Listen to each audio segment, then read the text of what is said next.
জনাব তারেক রহমান গত 15-16 বছর ধরে গণতান্ত্রিক আন্দোলনে নিরলসভাবে জাতিকে ঐক্যবদ্ধ করার প্রয়াসে এবং হাসিনার পদত্যাগের লক্ষ্যে তিনি কাজ করেছেন। আমরা তাকে ধন্যবাদ জানাই। তিনি আমাদের নয়নের মণি।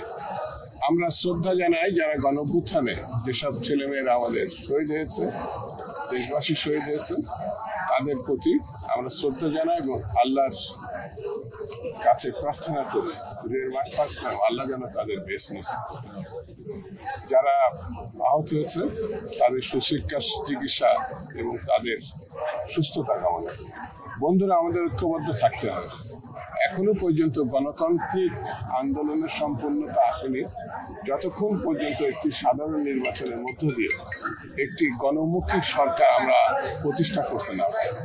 এদেশের কৃষক, শ্রমিক, মেহনতি মানুষ, এদেশের সাধারণ মানুষ, খেটে খাওয়া মানুষ, তাদের জন্য যদি কিছু করতে হয় তাহলে আমাদের ধানের শীষের পক্ষে জনমত সৃষ্টি করার জন্য ঘরে ঘরে যেতে হবে।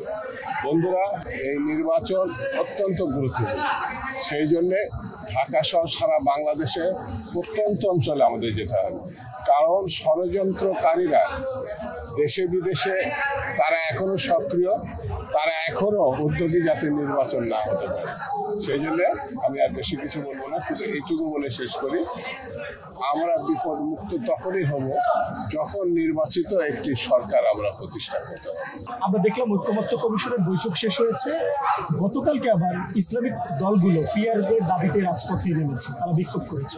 বিষয়টিকে আপনারা কিভাবে দেখছেন? ঐক্যমত কমিশনে সব দল আছে।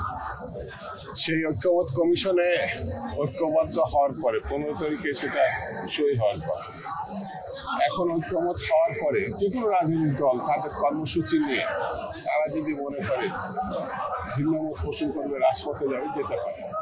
তবে যে দলগুলোর কাছে তারা কিন্তু প্রতিনিয়তই বলছে সাধারণ নির্বাচনের ব্যাপারে কোনো রকম দ্বিমত না। সেহেতু তাদের ভিন্ন মতকে আমরা শ্রদ্ধা জানাই এবং আমি আশাবাদ ব্যক্ত করি সকল দল আগামী নির্বাচনে অংশগ্রহণ করবে। আরেকটা প্রশ্ন আছে, এই যে একজন উপদেষ্টা, সাবেক উপদেষ্টা বলেছেন যে কিছু কিছু উপদেষ্টাদের সেভ এক্সিটের বিষয় হচ্ছে, বিএনপি বিষয়টা কিভাবে হচ্ছে?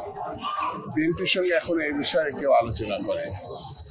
তবে একটি প্রশ্ন তো থেকে যায়, যারা এই সরকারে আছে, পরবর্তী সরকার স্বাভাবিক নিয়মে তাদের সেভ এক্সিটের বিষয়টি ভাববে। এই কারণে আইনগত বৈধতার প্রশ্ন যদি আসে তাহলে পার্লামেন্টে তার বৈধতা দিতে হবে।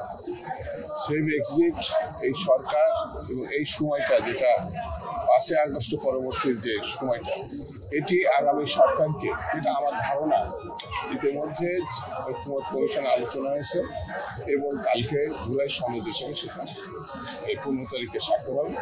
স্বাক্ষরের মধ্য দিয়ে একটি জায়গায় যাতে আসতে পারবে বলে আমার